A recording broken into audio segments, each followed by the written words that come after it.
मैं सौरभ और आप सभी का स्वागत करता हूं 10 न्यूज़ पे। आज हम बने हुए हैं सेक्टर 55 में, जहां पे green ribbon international public school है।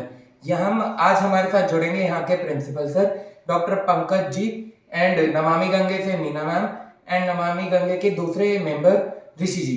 आइए आज इनसे बातचीत करते हैं यूपी इलेक्शंस के बारे में। नमस्कार सबको। सर ये बताइए कि आने वाले जो यूपी इलेक्शन है उसमें आपको क्या लगता है कि कौन सी पार्टी सबसे ज्यादा दावेदार रहेगी? आज के समय में बीजेपी के पंकज सिंह जी बहुत अच्छा कार्य कर रहे हैं और हमें पूरी उम्मीद है कि बीजेपी पंकज सिंह बहुत अच्छे मतों से आगे विजयी होंगे। मैम आपकी क्या राय है?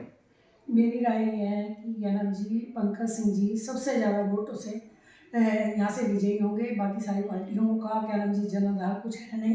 पंकज सिंह जी ने कार्य कराए हैं और कार्य कराने में उन्होंने किसी चीज़ की कमी नहीं रखी है। जो कोई कार्यकर्ता उनके पास जाता है, ये नहीं कि बीजेपी का ही कार्यकर्ता जाता, कोई भी अपनी प्रॉब्लम लेकर जाता है, पंकज सिंह जी उस कार्य को पूरा करते हैं और उनका काम होता है। पंकज सिंह जी के आने से क्या नाम हमारे क्षेत्र को काफ़ी विकास मिला है क्या उनके आने से। और जी उनके क्या नाम जी पंकज सिंह जी ने क्या नाम जी के होते हुए यहाँ पे रजिस्ट्रार नहीं था, रजिस्ट्रार का वो करवाया और जी के कमिश्नरी यहाँ पर लाए और उनके कार्यकाल में सारे कार्य मतलब होते जा रहे हैं और गरीबों के मसीहा हैं। और कोरोना टाइम में भी पंकज जी की तरफ से सब गरीबों को खाना घर बैठे सुबह शाम दोनों टाइम उनको वितरण हुआ है और गरीबों के मसीहा गरीबों को के लिए कोरोना टाइम में दवाइयाँ, सैनिटाइजर और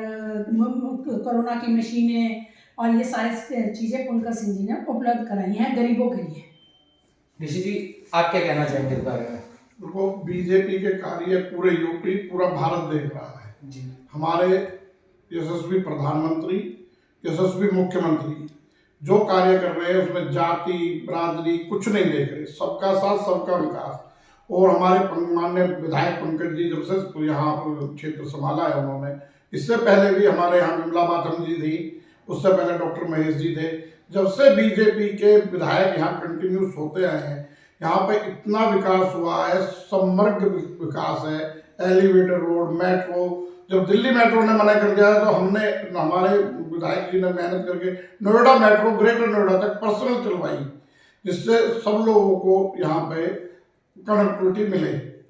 बाकी मैं तो ये कहता हूँ कि 403 सीट है, हमारी पार्टी 403 में ही अच्छा कार्य करेगी और 380 हमें कम से कम मिलनी चाहिए।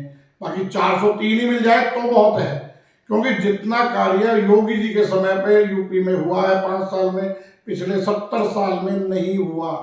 अपराध भय मुक्त जो सरकार है। और हमें अब चाहिए क्या? रोड, खाने के लिए फ्री दोनों टाइम गरीबों के लिए भोजन मिल रहा है, किसानों को किसान निधि मिल रही है, सम्मान योजना, शौचालय घर घर बने।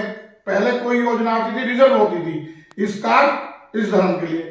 इनकी योजना, हमारे योगी जी ने जो भी योजना चलाई वो सबके लिए है, उसमें कोई जाति धर्म का कोई वर्गीकरण नहीं किया उन्होंने। तो आप ये लगा लीजिए, अगर जो भी सच्चा हिंदू है, सच्चा हिंदुस्तानी है, भारतीय है, उसे बीजेपी के अलावा किसी को वोट न करनी चाहिए, न करेगा। योगी मोदी जिंदाबाद।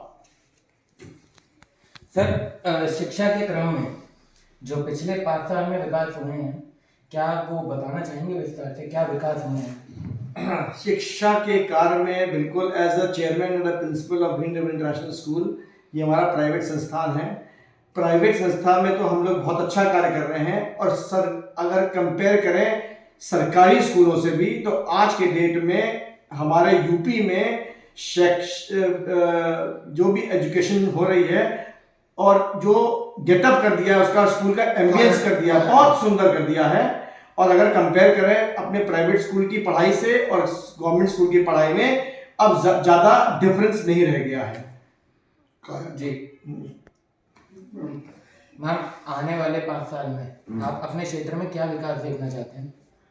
हम आने वाले अपने क्षेत्र में क्या नाम जी आने वाले क्षेत्र में विकास के लिए हम ज़्यादा से ज़्यादा जो स्वच्छ भारत स्वतंत्र भारत और निस्वार्थ भारत, हिंदू जो डरा हुआ बैठा हुआ है वो सारा हम अलग, क्या नाम जी, बीजेपी सरकार आएगी और ये गुंडागर्दी सारी दूर हो जाएगी। जैसे दूसरी सरकारों का को तो कोई नाम निशान लेने वाला नहीं है। और आने वाले टाइम में आने वाले टाइम में हमारे, क्या नाम जी, होते हुए, वो पंकज जी के होते हुए और उनके होते हुए सारे विकास के कार्य पंकज जी लाएंगे और करवाएंगे। सड़कों का निर्माण, रेलवे का निर्माण, मेट्रो का, और जी स्वच्छ भारत और उज्ज्वला योजना हमारी तरफ से आई गई है और लाई गई है। और महिलाओं के लिए तो उन्होंने घर घर, गरीबों के लिए घर घर राशन और निस्वार्थ बिजली का भी मतलब बंदोबस्त कराया गया है पंकज सिंह जी के होते हुए। ये विकास हम पूरे क्षेत्र में चाहते हैं। सर, आप क्या चाहते हैं अपने क्षेत्र में अगले 5 साल में विकास देखना? हाँ, 5 साल में हमारे यहाँ पे मेट्रो का विस्तार हो रहा है, सड़कें बन रही हैं। आपने डॉक्टर साहब से स्कूलों के बारे में पूछा था, मैं उसका आप पे बता देता हूँ। डॉक्टर साहब, जब ये 5 साल में कायाकल्प के नाम से योगी सरकार ने एक योजना चलाई, जितने स्कूल खंडर हो गए थे सरकारी, उनको परिकल्पित किया गया है, उनको नया डिजाइन दिया गया है। कुर्सी, चेयर, फर्नीचर, सब चीज स्कूलों में उपलब्ध कराई गई है। 5 साल में हमारी सरकार शिक्षा, स्वास्थ्य और सुरक्षा तीनों पे बहुत अच्छा कार्य करेगी। ये हमारी वो है।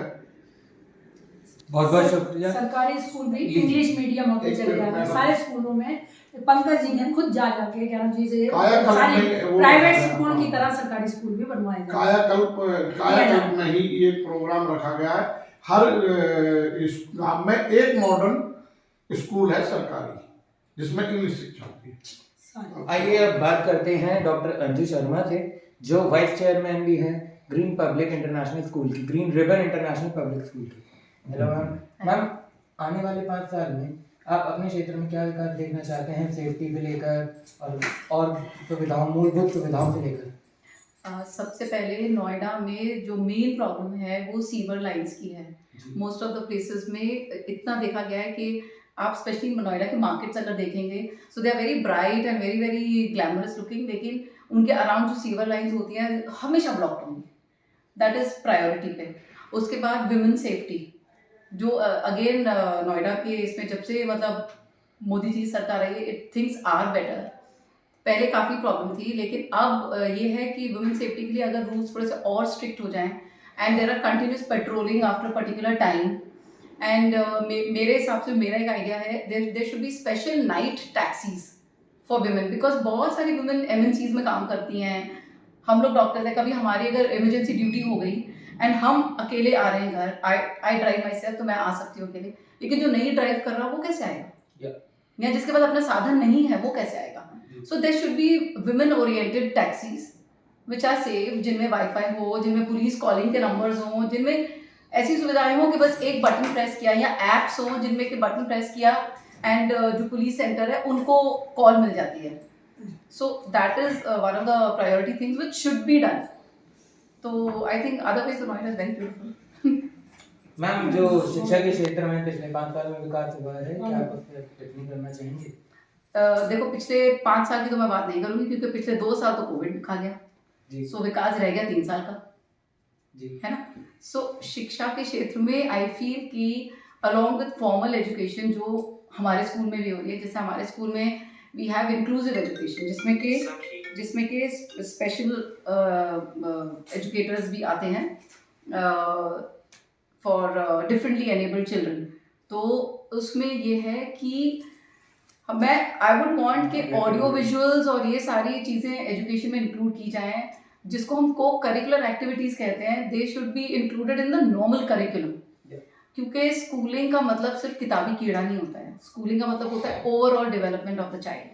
आपको एक अच्छा ह्यूमन बनाना है, एक पढ़ाकू कीड़ा नहीं। इतने सारे लोग हैं जो इंजीनियर्स बन गए हैं, डॉक्टर्स बन गए हमारे साथ, they are running out of jobs. अगर बच्चा डिफरेंटली एनेबल्ड है, या अगर कोई स्टूडेंट के बहुत सारे डिफरेंट टैलेंट्स हैं, तो उसको सिर्फ अपनी एक ब्रांच पे नहीं डिपेंड होना पड़ेगा कि वो इंजीनियर है, उसके अलावा कुछ कर ही नहीं सकता। अगर उसमें कुछ और डिफरेंट टैलेंट्स होते हैं, कुछ और डेवलप हो सकता है, वो पता नहीं यहाँ नहीं तो कहीं और से। सो एजुकेशन जो हो वो ओवरऑल डेवलपमेंट वाली हो। सिर्फ ये 10th के मार्क्स और 10 किसी बच्चे ने 10th में अच्छा फेयर नहीं किया, it doesn't mean is not intelligent. वो हो सकता है बहुत अच्छा हो, मार्क्स नहीं आए तो क्या हुआ, आप स्ट्रेस में आके हो सकता है सिर्फ एग्जाम के दिन आप अच्छा नहीं कर रहे, ओवरऑल आप बहुत अच्छे हैं जी। सो जो जजमेंट होनी चाहिए या तो ओवरऑल ईयर की हो और उसकी जो को करिकुलर एक्टिविटीज हैं उनके भी मार्क्स मिल जाएं। आई एम वेरी श्योर कि जिन बच्चों को आप बोलते हैं 60% वाले हैं वो कम से कम 85% तक तो पहुंच ही जाएंगे। नेटवर्क 10 न्यूज से बात करने के लिए मैं सौरभ संवाददाता आपका बहुत बहुत शुक्रिया करता हूँ 10 न्यूज देखने के लिए।